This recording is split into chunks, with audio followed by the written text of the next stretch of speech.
काल होती मकर संक्रांत आणि सोबत एकादशी आणि पहिला पप्पांचा महिना होता. तर तो महिना वगैरे आम्ही जेवू घातला होता आणि आज आहे ना थोडंसं दुपारी रेस्ट वगैरे केला आणि मग कर उलटवली. तर कर उलटवणं म्हणजे काय, तर आम्ही धिरडं किंवा डोसा वगैरे करतो त्यालाच कर उलटवणं म्हणतात. तर आज करावं लागतं संक्रांतीच्या दुसऱ्या दिवशी. तर मी त्यांना डोसा बनवला होता आणि वीर खूप मजेने खात होता. हा पसारा वगैरे तसंच पडला होता आणि त्यानंतर आवरून घेतला आणि वीर आहे ना पंचपात्री जाऊन बसला. त्याला उतरताच येत नव्हतं ना, असे खूप उचापती करत राहत होतो. तर बघा आजकाल आहे ना तो आणि मी खूप गप्पा मारते बरं का, आणि त्याचे बोलण्याची पद्धत मला खूप आवडते. काय खायचं, काय खायचं पण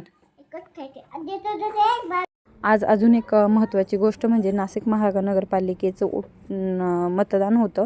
तर आम्ही दोघांनी पण मतदान करून आलो होतो आणि हा जो भात आहे ना तो वेगळाच काहीतरी पद्धतीने बनवला होता, तरी छान झाला म्हणून सगळ्यांनी एन्जॉय केला. तर भेटूया पुढच्या ब्लॉगमध्ये. बाय.